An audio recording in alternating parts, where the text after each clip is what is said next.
제가 2주 전에 서울에 가가지고 이제 교육을 받을 기회가 있어가지고 거기를 갔었어요. 근데 강사 목사님이 이 성경을 안 가져오셨다고 저한테 부탁한 게 아니고 거기 이제 스텝한테 성경 가져오신 분이 있으면 좀 하나 좀 구해달라고. 우연찮게 이제 저만 이걸 가져간 거예요. 그래서 이제 제 성경책이 글로 올라갔는데 저는 그때까지는 이제 문제 의식을 잘 못 느끼고 있었는데 그 목사님이 그걸 가지고 이제 말씀을 이렇게 전하시다가 4차례인가 반복을 하시더라고요. 야, 이렇게 큰 성경이 있네. 막 이러면서 이거 완전 땡크네. 막 이러면서 요즘도 이렇게 큰 걸 쓰나? 4차례를 반복해서 하시는 거예요. 한편으로는 굳이 하시지 않아도 되는 말씀을 자꾸 하신다 이렇게 생각을 하시면서 제가 왜 말씀을 드리냐면 이게 이제 저희 어머니 장모님이 선물해 주신 거예요. 장모님이 우리 침례교 목사님 저 대전에서 맥성경을 강의하시는 목사님 계세요. 그래서 저희 장모님은 구세군 사관님으로 은퇴하시고 이것을 아시고 너무 좋아하셔가지고 그분 팬이거든요. 이혼 목사님이 이제 이 성경책을 추천을 하셨는가 봐요. 또 사위가 또 목사니까 사위한테 선물하면 좋겠다. 이걸 해서 뉴질랜드로 보내온 거예요. 그러니 제가 이걸 안 쓸 수 없잖아요. 그죠? 저도 이게 솔직히 불편하더라고요. 이거 가방에 넣으면 무게 한 3분의 1이 이 성경책 무게예요. 근데 너무 값지게 잘 사용하고 있습니다. 우스갯소리로 말씀을 좀 드리는 거고요. 제가 뉴질랜드에 간 지는 2009년도 4월에 거기 갔고요. 뉴질랜드를 잠깐 좀 설명을 좀 드리면 이렇게 섬이 2개, 큰 섬이 2개고요. 작은 섬도 참 많이 있습니다. 면적으로는 남한 땅이 한 2.7배 정도, 좀 작지 않은 섬입니다. 그리고 인구는 그에 반해서 한 10분의 1 정도, 한 500만에서 조금 앞뒤 이렇게. 한때는 한국에 선교사를 파송했을 만큼요, 신앙적으로 열정도 또 열심도 대단했던 나라입니다. 그런데 지금은 기독교 인구가 전체 인구의 한 3%? 4% 정도밖에 되지 않는 도리언전 선교를 이렇게 받아야 되는 그런 나라가 되었습니다. 그들이 예전에는 우리를 위해서 기도 참 많이 하지 않았겠어요? 선교사 파송하기 위해서, 선교 파송 지역을 위해서 우리가 기도하는 것처럼 그들도 우리 대한민국을 위해서 긍휼의 마음을 가지고 지금 엄청나게 기도를 많이 하셨을 텐데 이제는 좀 거꾸로 우리가 그들을 위해서 기도하고 관심 갖고 후원해야 하는 그런 나라로 전락을 했어요. 저는 여러분들에게 아까 좀 기도 여러 가지 기도도 하시는데 뉴질랜드 땅을 위해서도 좀 함께 기도해 주셨으면 좋겠다 그런 생각을 했습니다. 왜냐하면 저는 그곳에 가서 지금 한 10년 차인데 귀한 것을 발견했어요. 뭐냐면 제가 이제 한국 땅을 떠나다 보니까 제3국이라는 개념이 희석되더라고요. 그래서 뉴질랜드가 아닌 그 인근 나라를 방문할 기회가 아주 많아지는데요. 갈 때마다 느끼고 그곳에 가서 사역을 할 때마다 느끼는 게 뭐냐면 영어면 다 되는구나라는 생각을 했어요. 어느 곳을 가든지 영어가 자유로우면 그 즉석에서 복음을 전하게 되더라고요. 제가 예전에 신학교 졸업하고 태국에 단기 선교를 갔었을 때는 그곳에 가서 선교를 준비하시는 선교사님들을 뵀었어요. 근데 그분들이 가면 2년간은 아무것도 안 하고 언어 공부만 합니다. 그리고 문화 공부를 하는 거죠. 그래서 2년 동안 배운 그 언어를 가지고 이제 현지에 가서 복음을 전하는데 그건 한계가 있는 거예요. 아무리 긴 시간을 해도 나이가 들어가서 그쪽 가서 언어를 배워서 복음을 전한다는 거 쉽지 않습니다. 그런데 뉴질랜드 땅에 가보니까 젊은이들이 영어로 준비된 우리 한국만 두어도 지금 한 3만 명 정도 이상이 이민자가 있는데 거기에 젊은 아이들이 언어민 수준으로 영어하는 아이들이 쌓이고 쌓인 것이 이제 교회 안에 있다는 거죠. 그런데 그들의 안에 내가 주의 복음을 위해서 헌신하게 되겠다라는 그런 강한 동기부여가 주의 말씀으로 없다는 게 문제예요. 준비는 되어 있는데 그걸 사용할 수 없는 상황. 그것이 참 안타깝다. 그런 생각을 제가 10년 동안 있으면서 많이 느꼈고요.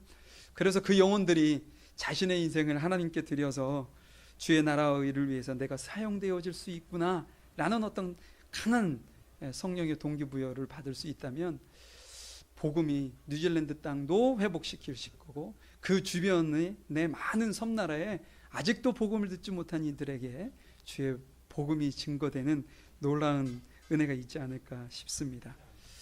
뉴질랜드 땅은요, 한 가지만 더 말씀드리면 한 20여 종족 이상의 분들이 모여 사는 이민자 나라입니다.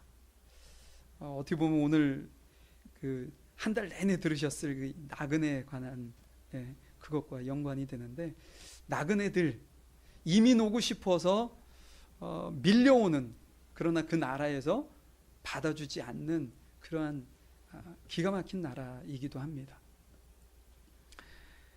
어떻게 보면 우리는 믿음으로 그 아브라함을 통해서 느꼈던 것처럼 아브라함도 이민자죠. 우리도 신앙인으로서 예수님을 믿고 그분을 나의 주님으로 모셔드리는 그 순간 우리는 나도 이민, 나그네의 삶을 살기로 작정한 것이죠. 그렇기 때문에 어떻게 보면 오늘 베드로전서의 이 말씀이 아주 기가 막히게 우리에게 주시는 말씀이 아닐 수 없습니다. 제가 이 주제를 받고요, 좀 고민을 좀 많이 했거든요. 이게 어느 부분까지 얘기를 해야 되는 건지, 3주 전에 많은 말씀들을 하셨을 텐데, 그리고 혹시나 이 본문을 또 가지고 설교를 하진 않으셨는지 이런 걱정도 많이 하고 그랬는데요. 어찌됐든 목사님이 주신 그 말씀, 주옥 같은 말씀은 고이 마음 안에 간직하시고 새기시고요. 어설픈 저의 것은 그냥 한 귀로 듣고 이렇게 흐르시면 될 거라고 생각합니다. 자, 원래는 1절부터 오늘 그 1장을 다 이렇게 봤으면 좋겠는데 시간이 없어서 제가 이 부분만 읽었고요. 1절부터 이렇게 중간중간만 제가 필요한 본문을 여러분들과 나누면서 오늘 우리에게 주시는 그 귀한 말씀들을 좀 나눠 보려고 합니다. 우리 베드로전서 1장 1절 2절 말씀을 좀 한번 같이 읽도록 하겠습니다. 같이 읽습니다. 시작.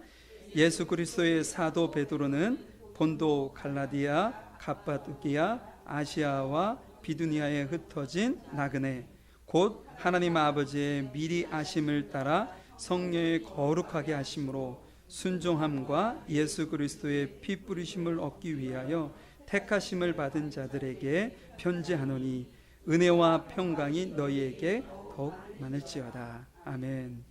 여기 베드로전서의 수신자가 누굴까요? 1절에 보면 본도, 갈라디아, 갑바도기아, 아시아와 비두니아. 여기가 지금 현재의 터키 지역입니다. 터키 지역에 흩어져 있는 나그네 이렇게 되어 있죠. 1차적으로는 그 지역에 있는 흩어져 있는 나그네된 그리스도인일 것입니다. 그와 동일하게 좀 전에도 제가 말씀드렸듯이 우리 또한 나그네이기 때문에 21세기를 살아가고 있는 우리 또한 나그네된 우리에게도 하나님께서 말씀하시는 것이다. 근데 2절을 보면요, 그들을 이렇게 부연 설명하고 있습니다. 뭐라고 얘기하시냐면 하나님께서 미리 아셨다. 누가요? 나그네된 그들, 우리. 하나님께서 미리 아셨다. 또 성령의 거룩하게 하심으로 순종함을, 그러니까 순종함으로 반응한 자들이다 라는 거고요. 또 한 가지가 그리스도의 피 뿌리심을 얻기 위하여 택하심을 받은 자들이다. 누가요? 우리가 그렇다는 거예요. 우리가. 그러니까 그 당시에 터키 지역에 흩어져 있는 복음을, 하나님을 믿는다는 그 이유만으로 고통당하고 핍박당했던 그들, 하나님께서는 미리 아셨고 또한 순종함으로 반응했던 이들이고 하나님께서 택하신 자들이었다. 근데 우리 또한 마찬가지라는 거죠. 그렇기 때문에 베드로전서는 하나님께서 우리에게 주시는 아주 귀한 말씀이 아닐 수 없습니다. 세상은요, 나그네들을 그렇게 호락호락하게 두지 않습니다. 제가 뉴질랜드에 가서 이제 10년 동안 이렇게 있다 보니까 그 인종차별은 거의 없는 나라예요.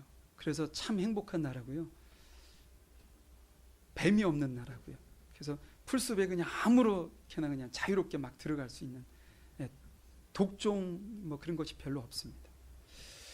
그런데 그것 때문에 제가 힘들었던 저희가 아니라 이민자로 산다는 것이 이제 저를 힘들게 하는 거죠. 여러 가지 적응되지 않는 것들이 있잖아요. 언어적인 것도 있고 문화적인 것도 있고. 제가 거기 가지고 사고 한 번 날 뻔했어요. 운전하다가. 그 이유가 뭐냐면 그쪽은 핸들이 오른쪽에 있단 말이에요. 그러니까 저희는 왼쪽에서 평생을, 제가 여기서 39살 때 넘어갔는데 39살 동안 왼쪽으로만 다니던 사람이 오른쪽으로 다니려다 보니까 직진할 때는 괜찮은데 이제 커브를 틀어가지고 다시 다른 도로를 탈 때 이제 헷갈린단 말이죠. 그 어느 날 시티로 들어가가지고 딱 하고 있는데 차들이 한 대도 없어요. 뻔하다. 그런데 갑자기 반대편에서 차가, 제가 역주행하는 줄 모르고 저 사람 봐 이랬는데 봤더니 제가 역주행하고 있었어요. 간신히 피해가지고 딴 길로 가서 사고는 나지 않았지만 이런 어떤 충격이 있다는 거죠. 그리고 그들이 이민자에 대한 어떤 보이지 않는 그런 것이 있죠. 자기들만의 어떤 것에 들어오지 못하는 한계가 우리 분명하게 있죠. 여러분, 나그네라는 것은요, 오늘 이제 나그네에 대해서 이 말씀을 하셨는데, 나그네가 하나님 입장에서는 택하심을 받은 특권을 가진 존재예요. 그런데 세상으로부터는요, 어떨까요? 불이익을 당하는 존재입니다. 우리 한번 따라해 볼까요? 나그네는 세상으로부터 불이익을 당하는 사람들이다. 여러분들이 삶을 살아가실 때 내가 예수 믿는다 해가지고 받는 어떤 어려움이나 가정 안에서 이렇게 받는 핍박이나 그 여러 가지들이요, 그건 지극히 당연한 거예요. 그거 가지고 내가 왜 이렇게 당하나 이렇게 생각하지 마시고, 하나님께서 내게 주신 놀라운 은총이고 축복이고 특권이라는 거예요. 그 누구도 내가 예수님을 믿지 않고 하나님을 믿지 않는다면 그 누구도 나를 핍박하거나 고통 줄 사람이 없거든요. 그러니까 하나님께서 주신 놀라운 특권이다. 여러분들이 구원 한 달 동안 나그네에 관련돼서 말씀을 듣고 계실 텐데요, 이것을 여러분들이 이제 바꿔서 생각하셔야 돼요. 어떻게 바꿔서 생각하시냐면, 나는 어떻게 하면 세상으로부터 불이익을 당하는 사람으로 잘 살 수 있을까? 이렇게 생각하셔야 된다는 거죠.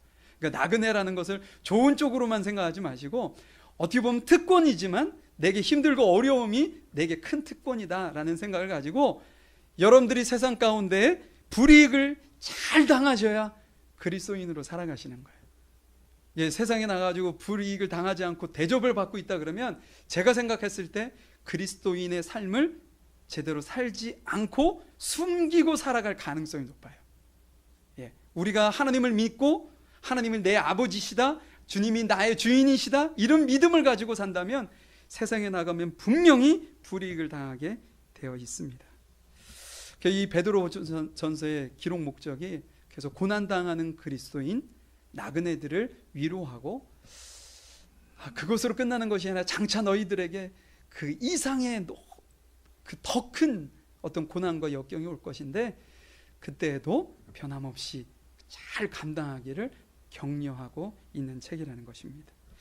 자, 그렇다면 오늘 주제로 한번 넘어가 보죠. 우리가 나그네로 있을 때 그러면 어떤 삶을 살아야 되느냐는 거예요. 베드로 전서에서 우리에게 가르쳐 주는 것이 정답일 가능성이 높아요. 왜냐? 이건 나그네에게 보낸 서신이기 때문에 그렇다는 거죠. 자, 17절 말씀을 한번 다시 봅니다. 17절 시작. 외모로 보지 않고 각 사람의 행위대로 심판하시는 이를 너희가 아버지라 부른즉 너희가 나그네로 있을 때에 두려움으로 지내라. 너희가 나그네로 있을 때 어떻게 하라고요? 두려움으로 지내라는 거예요. 그러면 누구에게 두려움으로 지내라는 걸까요? 누구 앞에서? 하나님 아버지 앞에서요. 그러니까 우리가 세상 가운데 두려움으로 지내라는 것이 아니라 하나님 아버지 앞에서 두려움으로 지내라. 근데 그 하나님 아버지를 어떻게 설명하고 있나요? 그분은 어떤 분이에요? 그렇죠. 외모로 보시지 않고 중심을 보시는 분이시고 또 행위대로 심판하시는 하나님이시다. 그분 앞에 우리가 두려움으로 지내라는 것이죠. 자, 그렇다면 이 두려움이라는 것이 어떤 뜻인지를 알아야 되지 않겠어요? 두려움, 뭐 발발발발 떨고 있는 것이 여기서 표현하는 두려움이 아닙니다. 하나님은 우리 하나님의 자녀들을 그렇게 또 다루시지도 않습니다. 그렇다면 여기서 두렵다라는 것은 무엇일까요? 중심을 아시고요, 또한 사람의 행위대로 심판하시는 그분 앞에서의 삶을 살아라는 거예요. 내 멋대로 내 마음대로 내가 살고 싶은 대로 사는 것이 아니라 그분이 늘 내 앞에 계신 것처럼 생각하고 느끼고 바라보면서 그렇게 살라는 거죠. 그러면 자연스럽게 그분을 경외하게 돼 있고요, 그분을 두려운 마음으로 살게 돼 있다는 거예요.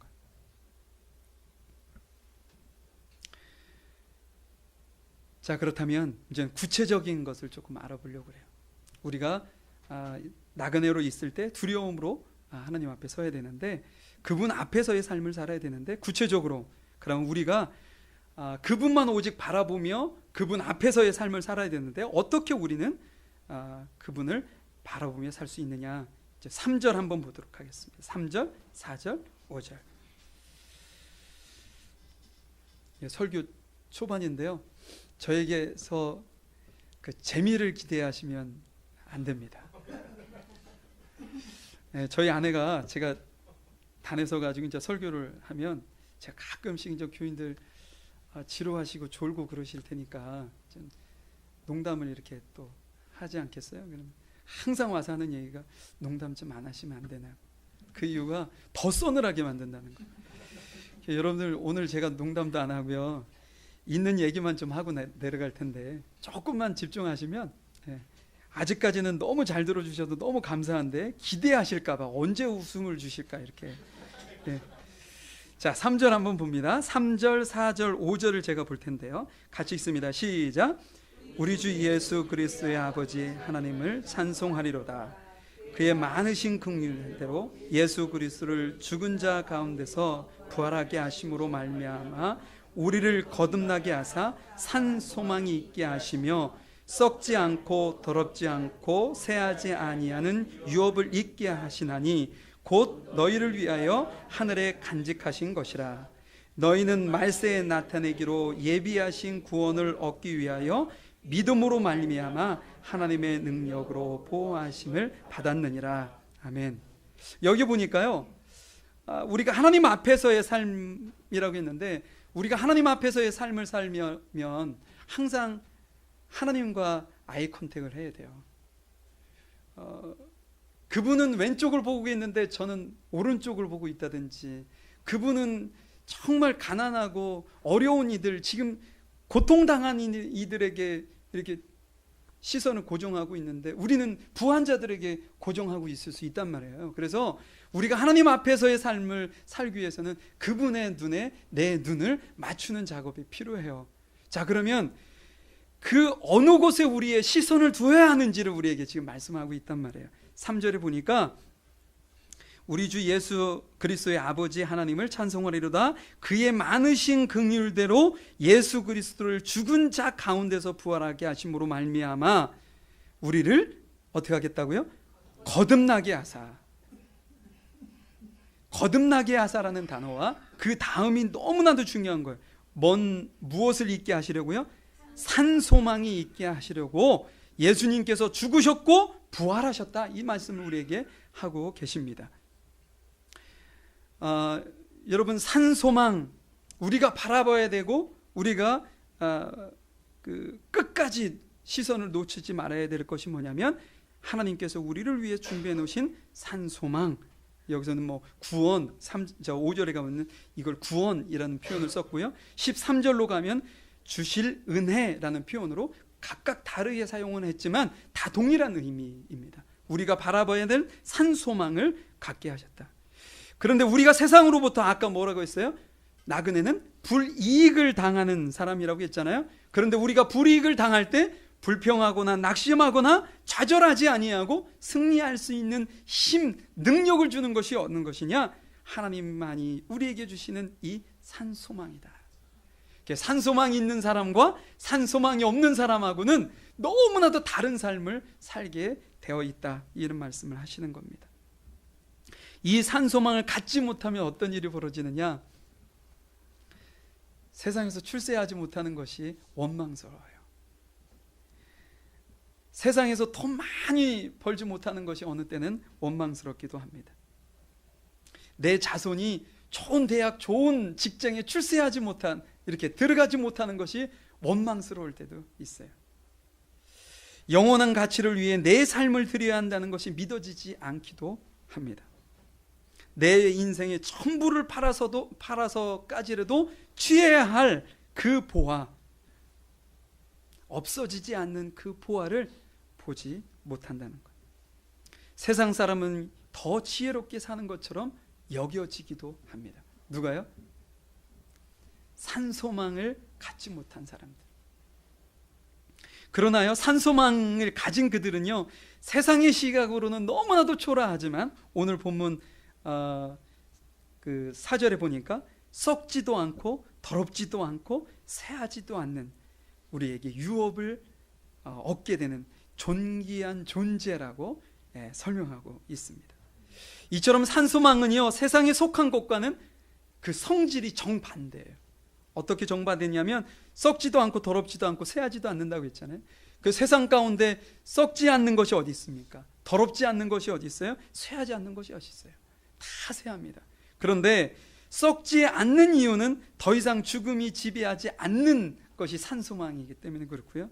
더럽지 않은 이유는 더 이상 죄가 없는 곳이기 때문에 그렇고요. 새하지 않는 이유는 하나님과 연합되어 온전히 회복이 이루어졌기 때문에 더 이상 새하지 않는 것입니다. 아까 기도, 아픈 병자들도 많으시고 아픔도 있으신 분들 많으시고, 그분들을 위해서 이렇게 기도하시는 분들이 너무 제 마음에 감동이 됐어요. 이게 이제 교인이 많은 교회와 적은 교회의 차이거든요. 교인들이 많은 교회는 교인들 간에, 서로 간에 누가 아픈지, 누가 뭐 어떤 어려움을 당하고 있는지, 누가 즐거움을 있는지 이거 잘 몰라요. 제가 지금 섬기고 있는 교회가 한 400여 명 정도 돼요. 교회 주일날 출석. 그러니까 이민교회로는 아주 큰 교회죠. 근데 제가 처음에 갔었을 때는 교인들이 한 120, 30명 정도. 그래서 모든 교인들을 다 알 정도였어요. 그 정도 되니까 제 눈에 다 알고, 누가 누구 부모고, 누가 누구 자식이고, 오늘 뭐 고등학교를 갔고 중학교를 갔고, 이게 다 알게 되더라고요. 근데 어느 순간부터 인원이 많아지고 저는 또 한쪽에만 또 집중하다 보니까 교인들을 모르는, 어느 날 그러는 거예요. 새가족들 이제 환영하려고 토요일 날 이제 인사하고 막 이러는데 저한테는 물어보는 거예요. 제가 목사인 줄 모르고 하시는 일이 뭐세요? 이렇게 묻더라고요. 제가 깜짝 놀랐어요. 아, 이런 단점도 있구나 라는 거죠. 근데 같이 기도하는 모습이 너무나도 감격적이었어요. 여러분, 그 나라에는 아픔이 없다는 게 믿어지세요? 하나님께서는 눈물도 없다고 표현도 하시고요, 근심 걱정도 없어요. 누구를 미워할 필요도 없어요. 누가 나를 미워하고 사랑해주지 않는 것 때문에 마음 아파할 필요도 없어요. 왜냐, 그때는 모두가 사랑할 거니까. 우리가 갖게 되는 산소망이 그런 소망이라고 말씀하고 있어요. 그래서 거듭난 그리스도인들은요, 하나님의 나라를 최고의 가치로 두고 삽니다. 영원한 생명을 최고의 가치로 사모하고 사는 사람들이에요.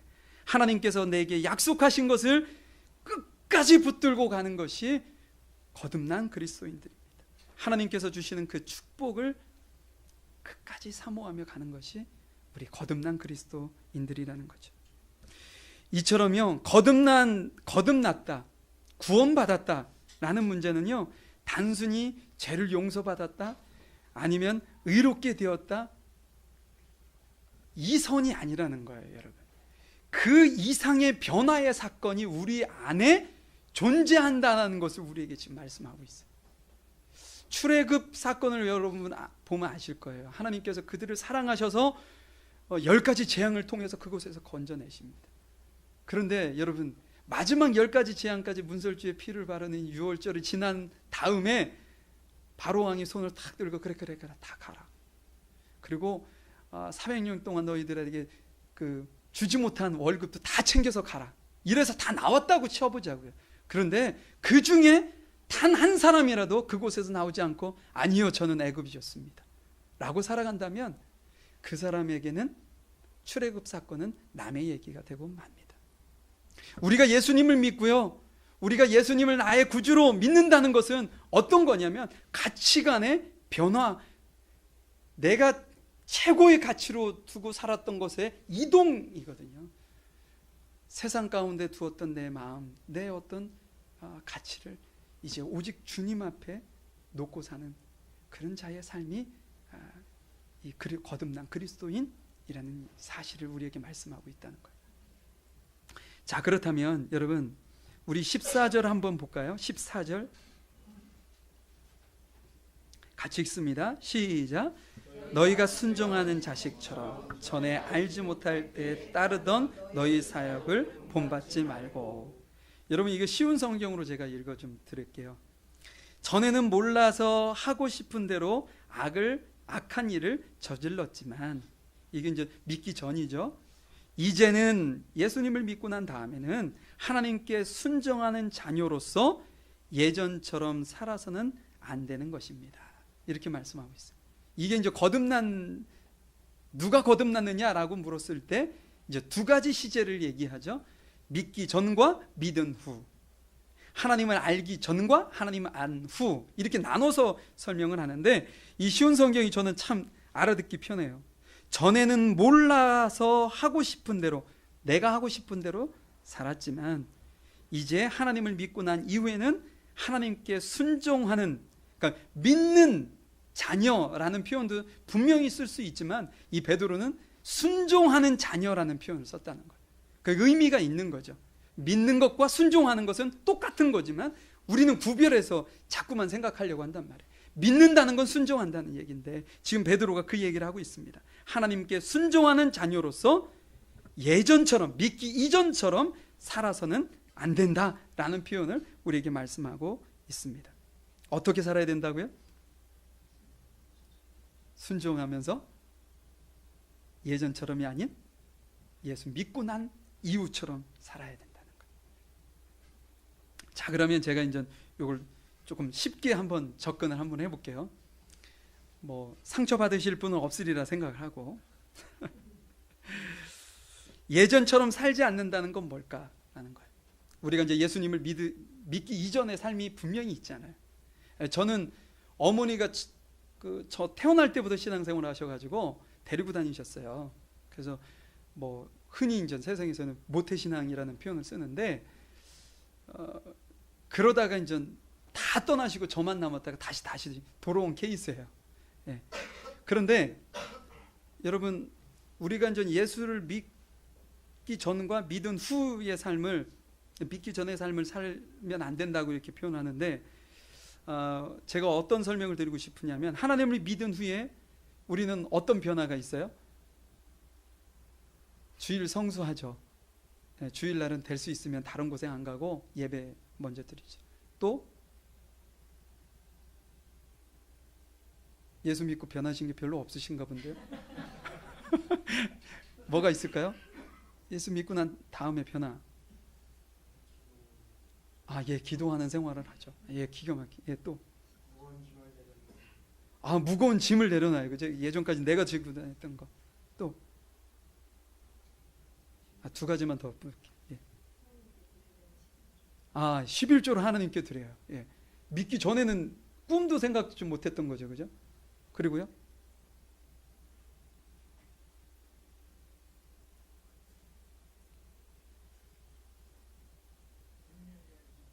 예? 긍휼의 마음을 갖게 됐다. 예, 너무 좋아요. 예, 너무 좋아요. 제가 근데 여러분들에게 생각의 전환을 조금 하려고 그래요. 지금부터. 뭐냐면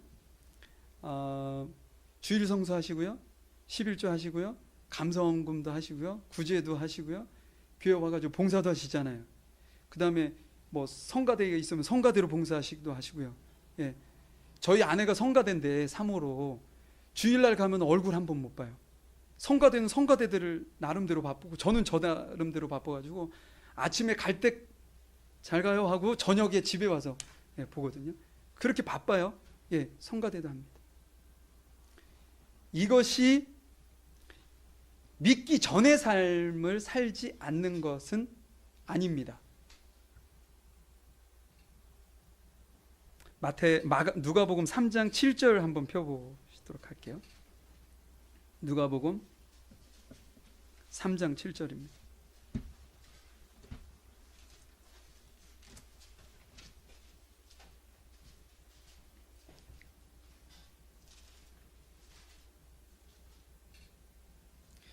누가복음 3장 7절인데요. 이건 세례 요한, 침례 요한이 그 어떤 회개의 침례를 이제 베풀면서 일어나는 사건이에요. 그래서 천국에 가까웠다.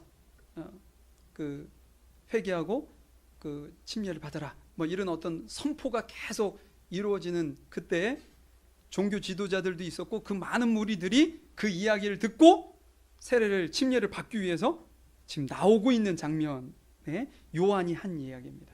7절 같이 한번 천천히 한번 읽어볼까요? 시작. 요한이 세례 받으러 침례 받는 무리 독사의 자식들아 누가 너희에게 일러 장차 올 진노를 피하라 하더냐. 그러므로 회개에 합당한 열매를 맺고 속으로 아브라함이 우리 조상이라 말하지 말라. 내가 너희에게 이르노니 하나님이 능히 이 돌들로도 아브라함의 자손이 되게 하시리라. 한 절 더요. 이미 도끼가 나무 뿌리 위에 놓였으니 좋은 열매 맺지 아니한 나무마다 지켜 불에 던지느니라. 지금 많은 사람들이 요한이, 제가 자꾸 세례라는 표현을 써서 죄송하고요. 제가 뉴질랜드에 가서는 장로교회에서만 계속 있었어요. 그래서 입에 배가지고 근데 침례가 많습니다. 그 침례를 외치는 그 요한의 그 이야기를 듣고 소문이 나지 않았겠어요, 인근에? 그래서 나도 침례를 받고 그 회개하고 천국에 가야 되겠다 이런 어떤 소망들을 가졌지 않겠어요? 이건 뭐냐면 믿음이에요. 믿음으로 지금 어떻게 반응해서 나오는 상황입니다. 그들을 향해서 요한이 뭐라고 얘기하면 독사의 자식들아 누가 너희에게 일러 장차 올 진노를 피하라 하더냐. 그러면서 뭐라고 얘기하냐면 8절 회개에 합당한 열매를 맺으라 이런 표현을 써요. 회개에 합당한 열매를 맺으라. 그러면서 아브라함의 너희들이 속으로 우리가 아브라함이 우리의 조상이다 말하지 말라. 내가 너희에게 이르노니 하나님이 능히 이 돌들로도 아브라함의 자손이 되게 할 수 있다. 그러면서 이미 도끼가 나무 뿌리에 놓였으니 좋은 열매 맺지 아니하는 나무마다 찍혀 불에 던질 것이다. 여기서 열매라는 표현을 자꾸만 써요, 요한이. 그러면서 그들에게 지금 도전하고 있는 거죠. 그래, 너네들이 내 어떤 선포를 듣고 믿음으로 반응해서 나오는 것도 참 중요하지만 너네들이 지금 착각하고 있는 것이 하나 있는데 지금부터 세 부류의 사람들로 인해서 거듭남이 무엇인지 가르쳐주고 있습니다. 자, 10절 한번 볼게요. 10절 11절 같이 있습니다. 시작. 그러면 우리가 무엇을 하리이까? 대답하여 이르되 옷 두 벌 있는 자는 옷 없는 자에게 나눠줄 것이요 먹을 것이 있는 자도 그에게 할 것이니라 하고, 무리가 와요. 불특정 다수입니다. 누구라고 이렇게 똑 집어서 얘기하는 게 아니라 무리, 군중이라는 거죠. 군중들이 나옵니다. 근데 이분들은 자존심도 없는 거예요. 지금 요한이 독사의 자식들이라고 하면서 쫓고 있거든요. 너네들은 필요 없어 라고 지금 하고 있는데 그들이 물러간 사람들도 있겠지만 여기에 있는 무리들은 그 이야기를 들으면서도 자존심이 상함에도 불구하고 가야겠다라고 지금 생각을 하고 지금 오고 있는 거예요. 그러면서 그들이 요한에게 묻습니다. 그러면 우리가 무엇을 해야 합니까? 여러분, 우리가 예수님을 믿을 때요, 예수님 믿고 난 이후에 우리는 이런 질문을 계속 해야 되는 거예요. 제가 어떻게 해야 합니까? 제가 어떻게 해야 합니까? 그때 사도 요한이 아주 기가 막힌 침례 요한이 이런 대답을 합니다. 옷 두 번 있는 자는 어떻게 하라고요? 옷 없는 자에게 주고 먹을 것이 있는 자는 그것도 그렇게 할 것이다. 이게 뭘까요? 나눠주라고요. 도와주라고요. 여러분, 지금 이 옷 2벌 있는 것과 먹을 것이 있는 것은 개념적으로 믿기 이전이라고 생각하시면 돼요. 뭐냐면 우리가 예수님을 믿고 난 다음에 2018년 1월 1일 날 제가 예수를 믿었어요. 그러면 2017년 12월 31일까지 그 이전에 제가 가지고 있었던 거에 플러스 주일 성수, 11조, 봉사, 성가대 이렇게 한다는 거예요. 두 번째 보고 또 얘기할까요? 세리는 어떤가 보죠. 세리. 12절 세리들도 침례받고자 하여 와서 이르되 선생이여 우리가 무엇을 하리까 이렇게 물어요. 그때 뭐라고 얘기합니까? 13절 시작. 이르되 거두지 말라. 이건 뭐예요? 예수를 믿기 이전에도 동일한 세리였다는 거예요. 그 이후에도 세리일 가능성이 높겠죠. 그죠? 예. 자, 그러면 세리에게 무엇을 요구하냐면 야, 너희에게 부과된 세금만 거두어라 라는 거예요. 자, 그러면 예수 믿고 난 이후에도 그는 세리니까 부과된 세금을 거둘 권리가 있죠. 그 전에는요. 그 전에도 그 권리가 있었던 거예요. 근데 그 전에는 어떻게 살았다는 거예요? 여기서 언급은 하고 있지 않지만 우리가 추측할 수 있는 게 뭐예요? 더 많이 거뒀다는 거예요. 그렇죠?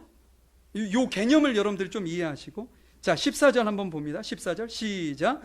군인들은 물어 이르되 우리는 무엇을 하리까 하며 이르되 사람에게서 강탈하지 말며 거짓으로 고발하지 말고 받은 금료를 족한 줄로 알라. 군인에게는 힘이 있었지 않겠어요? 이분도 예수를 믿기 이전과 이후가 있는 거예요. 믿기 이전에도 군인이었고 믿은 이후에도 군인일 가능성이 높습니다. 근데 믿기 이전에는 어떤 삶을 살았던 거예요? 남들을 강탈하기도 하고 고발하기도 했고, 그죠? 금료 그 이상을 바라기도 했다는 거예요. 그렇죠? 그런데 예수 믿고 난 다음에는 어떻게 하라는 거예요? 그러면 강탈하지도 말고 고발하지도 말고 금료 이상 바라지도 말으라는 거예요. 여러분, 지금 제가 여러분들에게 이제 정리해서 한번 말씀을 드리려고 하는데, 세리는요 그 전에 살았던 삶이 있습니다. 그렇죠? 그런데 유지돼야 되는 삶이 있고 유지되지 말아야 되고 단절이 돼야 되는 삶이 있는 거예요. 군인도 마찬가지입니다. 유지돼야 되는 삶이 있고 유지되지 말고 예수를 믿고 난 이후에 단절돼야 되는 삶이 있는 거예요. 무리들도 마찬가지예요. 그 전에 유지돼야 되는 삶이 있지만 유지되지 말아야 되고 단절돼야 되는 삶이 어느 시점에요? 예수를 믿는 그 시점에 분명히 있어야 된다는 거예요. 다시 말해서 여러분, 예를 들어서 바람 피우던 사람이 예수를 믿었어요. 근데 그 사람이 예수님이 나의 구주시구나 라는 그 어떤 감동을 받고 그 다음 주부터 주일 성수하기 시작했어요. 또 11조도 해야 된다고 하니까 11조도 했어요. 감사도 했어요. 구제도 했어요. 봉사도 해야 된다고 해가지고 토요일마다 와가지고 교회 청소도 했어요. 성가대도 했어요. 너무 많은 것을 했어요. 우리의 눈은 어떻습니까? 그분이 어때요? 신앙이 좋죠. 저 사람 너무나도 변했구나. 근데 알고 봤더니 그러면서도 바람을 피웠어요. 그럼 어떤 거예요? 이건 거듭난 게 아닙니다. 성경에서 얘기하는 거듭남은요, 예수를 믿는 순간 청산해야 될 것이 청산되어지는 거예요. 이 세리들에게 너네들은 침례받고 똑같이 그 이상의 세금을 너네는 거둘 것을 침례 요한은 본 거예요. 군인들은 너네들이 침례받고도 사람들을 강탈하고 고발하고 금료 이상을 요구할 것을 알았던 거예요. 무리들도 마찬가지예요. 침례받고도 너네들만 입을 것이 있고 넉넉한 한 벌이면 족하거든요. 그러니까 이스라엘 문화적으로 봤을 때 그것은 옷도 되지만 이불도 되잖아요. 그러니까 옷 입을 것이 없는 사람은 밤에 얼어 죽는 거예요.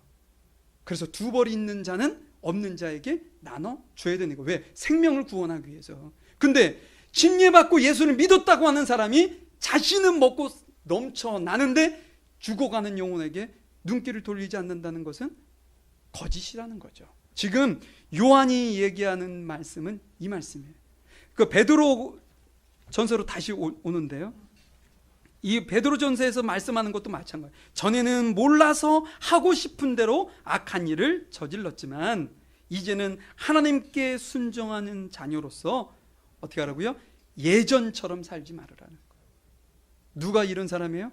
거듭난 사람들이 이런 사람이다. 산 소망에 초점을 맞추고 사는 사람이 이런 사람이다. 하나님 앞에서 사는 삶을 사는 사람이 이러한 자의 삶을 사는 것이다 라고 우리에게 말씀하고 있다는 겁니다. 자, 그러면 우리가 11조를 하든 봉사를 하든 뭐가 필요한지 아시겠죠? 예. 자, 그렇다면 한 가지만 더 좀 말씀을 보고 나누겠습니다. 13절 한번 볼까요? 13절 같이 있습니다. 시작.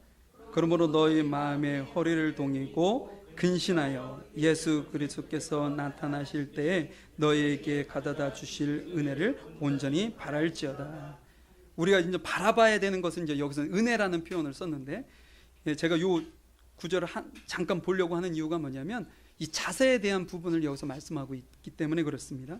여기 보니까 너희 마음의 허리를 동인다라는 표현을 쓰고 있죠. 여러분, 그 중동 이스라엘 나라는 옷이 어떤 거예요? 이런 옷이 아니죠. 그래서 하나로 통옷이잖아요. 이렇게 원피스 같은. 그래서 여기서 보니까 허리를 동인다 이렇게 표현하고 있죠. 그러니까 이스라엘 백성들은 평상시에는 허리를 동이지 않습니다. 도이면 답답하잖아요, 그죠? 저처럼 배 나온 사람은 배를 조이면 숨도 쉬기 어렵고 이렇게 되니까 평상시에는 편안하게 그냥 걸치는 거예요. 그런데 이 동일 때는 그 이유가 있어요. 동이는 언제 동이는 거냐면 일을 할 때, 일을 하러 갈 때 이게 초롱초롱 해가지고 막 숙여서 모든 일을 하려고 그러면 이게 불편하잖아요. 그러니까 그때는 동입니다. 또 전쟁 나갈 때, 전쟁을 해야 되는 사람이 치렁치렁 해가지고 막 달리다가 밟혀가지고 넘어지고 그러면 싸움이 되겠어요? 안 되잖아요. 그래서 그 전에는 그 자기들 부하에게 군인들에게 허리를 동이게 합니다. 그럼 허리를 동이고 난 다음에는 자유롭게 되겠죠. 여러분, 그러면 허리를 동인다라고 한다면 제가 여러분들에게 허리를 동이세요 라고 얘기를 한다면 여러분들은 무엇을 예감하실 수 있어요? 잠시 후에 전쟁이 있거나 하기 싫은 일을 해야 되러 가야 되거나 뭐예요? 긴장된 상황이 곧 올 것을 예견할 수 있겠죠. 지금 우리에게 마음을 동이라고 하고 있어요. 마음을. 그러면 이 마음을 동인다는 게 무슨 의미냐는 거예요. 이 마음이라는 단어를 그 헬라어로 그 디아노이아라는 단어인데요. 이건 다른 그 성경 다른 부분에 다른 그 저기로 단어로 좀 번역을 하거든요. 어떤 게 있냐면 생각이라는 것도 있고요. 가치관이라는 것도 있고 판단이라는 것도 있고 이렇게 정신적인 작용을 가리키는 단어로 이걸 사용합니다. 자, 그러면 여기서 이제 마음보다는 제가 생각했을 때 생각이라는 것으로 바꿔서 생각하시면 훨씬 더 이 말씀이 무엇을 의미하는지 접근하기 쉬우실 거예요. 여러분, 생각의 세계는요, 예전에 그 청와대 안가, 예전에는 그런 개념이 있었잖아요. 거기보다 더 은밀한 게 어디냐면 생각의 세계예요. 제가 여러분들에게 지금 이야기하는 이 이야기가 예를 들어 30분, 40분을 얘기했다 쳐보자고요. 제 생각 속에서는 그것과는 비교할 수 없는 무한한 것이 여기서 지금 생성되고 없어지고 그런다고요. 여러분들 그러지 않으세요? 저만 그러는 것 같아요? 저는 공상을 좀 많이 하거든요. 그래서 제가 공부를 못했는데 책상에 앉아있긴 한데 이 성적이 안 오르는 이유는 뭐냐? 정말 저는 열심히 책상에 앉아있거든요. 졸지도 않고. 근데 그 시간 딴 생각을 하는 거야. 친구하고 만나서 놀았던 그 이후에 내가 놀았어야 되는 것을 상상하면서 놀고 있는 거야. 아쉬워서 일찍 들어온 그 이후도 생각하면서 놀고 있는 그랬더니 저희 큰아들이 그러더라고요. 저희 큰아들. 여러분, 우리 생각 속에서는 이렇게 무한한 어떤 생각들이 이루어지고 있어요. 그런데요, 우리 생각만큼 지저분하고 더러운 것도 없어요. 저를 봤을 때. 이제 여러분들은 아니겠지만 저를 보니까 이 생각만큼 더럽고 지저분한 것이 없더라는 거예요. 자, 우리 옆에 있는 사람에게 한번 인사 한번 해보시죠. 제가 하는 것 한번 따라 한번 해보세요. 옆에 있는 형제에게, 자매에게, 내가 형제의 생각을 알지 못하는 것이 내게 은혜입니다.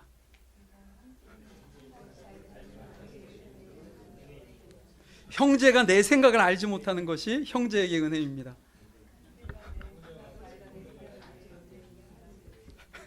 이게 무슨 얘기인지 아시겠어요? 그만큼 여러분들이 제 생각을 아시면 시험 될 일이 많아요. 근데 그러지 말아야 되죠, 그죠? 원래는 제가 이제 우스갯소리를 하려고 이렇게 한 거고요. 한번 웃겨보려고 이게 포인트였는데 크게 웃기지는 못했는데 여러분, 원래는 이거여야 되는 거죠. 형제에게 이렇게 인사해야 되는 거예요. 내가 형제의 생각을 알미 내게 은혜입니다. 거꾸로 형제가 제 생각을 알면 그것이 형제에게 은혜가 됩니다. 이것이 원래는 되어져야 되는 거죠. 그런데 우리는 그것이 아니라 거꾸로 되어져 있다는 거예요. 우리 생각에 허리를 동이지 않으면 우리는 내 생각을 들켰을 때 그 사람에게 상처가 되는 생각을 무한하게 할 수 있다. 그런데 우리가 생각에 허리를 동이는 그 순간 어때요? 나의 생각을 들켰으면 좋겠어. 왜냐? 내가 여러분들을 사랑한다 생각하고 있기 때문에 이렇게 되는 거예요. 여러분, 하나님께서는 우리의 생각을 다 아시지 않겠습니까? 그렇죠?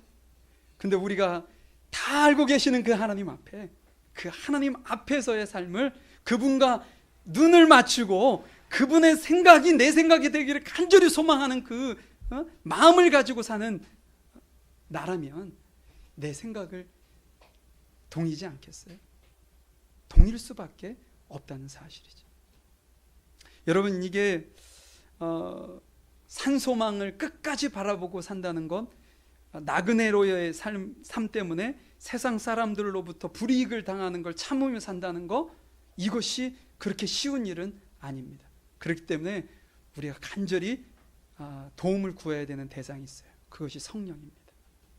제가 이 얘기만 하고 마칠까 하는데요, 저희 어머니가 지금 녹내장이 심하세요. 제가 9년 동안 10년 동안 나가 있는 동안 어떻게 보면 제가 효도를 못했어요. 제가 10년 만에 부모님과 함께 명절을 지내는 날입니다. 너무 저에게는 의미가 있는 날인데 어느 날 전 전화가 왔어요.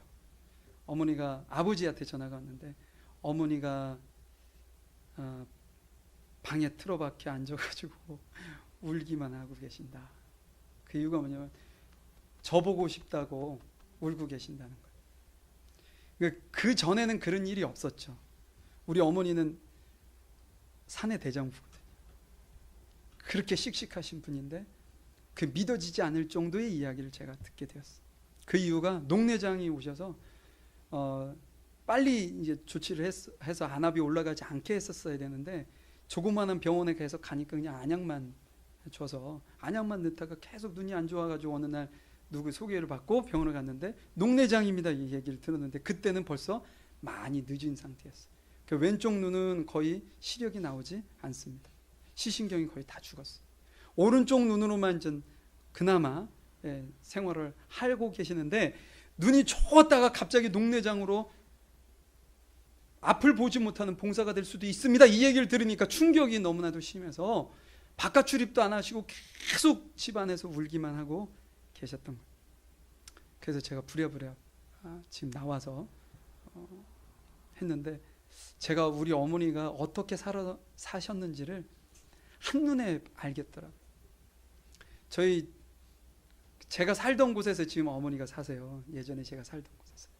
근데 뒤쪽에 이렇게 방을 내놔가지고 그쪽에서도 이제 살 수 있게 만들어 놓은 단독주택인데 그 뒤를 이제 창고로 이제 사용을 하시더라고요. 이제 같이 살 때는 그 방이 필요했는데 저희가 떠나면서 그 방이 필요 없게 되니까 창고로 쓰셨어요. 근데 우리 어머니가 아주 깔끔하신 분이고 청소를 안 하면 좀이 쑤시는 분이신데 가봤더니요, 세상에 이런 일이 가끔 보시면 한 집안을 막 쓰레기로 해놓은 거예요. 그 정도 수준은 아닙니다. 그 정도 수준은 아니신데 제가 봤을 때 다 버려야 되는 것을 다 차곡차곡 쌓아놓으셨어요. 박스도 다음에 누님이 전 음식이나 뭐 이런 거 할 때 플라스틱 아닌 뭐 스티로폴 뭐 이런 거 하면 아까우니까 버리지 못하실 때 다음에 쓰겠지 하고서 거기다 차곡차곡 했는데 큰 방 두 방이 꽉 찼어요. 제가 그것을 보고 깜짝 놀라고 어머니께 저거 왜 안 치우셨어요? 이 이야기를 못했습니다. 왜냐하면 그 치우지 않으신 이유를 제가 알고 있기 때문에. 못하신 거죠. 안 한 게 아니라 앞에 보이지 않으신다는 그것에 좌절하고 절망하셔서 아무것도 손을 대실 수가 없었던 거예요. 그 마음을 알기 때문에 제가 그 얘기를 못한 거예요. 그런데 여러분, 성령이 무엇인지를 제가 지금 설명하고 있는 겁니다. 제가 뉴질랜드에 있다가 딱 왔어요. 오고 난 다음에 2주인가 3주인가 지났는데 변화가 있기 시작한 거예요. 그 전까지는 제가 왔는데도 어머니의 삶이 그대로예요. 근데 서서히 어떤 변화가 있냐면 청소를 하시더라고요. 뒤에 있는 박스를 이렇게 하더니 차곡차곡 쌓여가지고 이것 좀 저기다 좀 갖다 버려라 그러시고, 제가 일부러 손을 안 댔거든요. 손을 대면 상처받으실까 봐. 근데 어느 순간부터 걸레를 하고서 걸레질을 해서 먼지를 닦기 시작하고 막 이러는 거예요.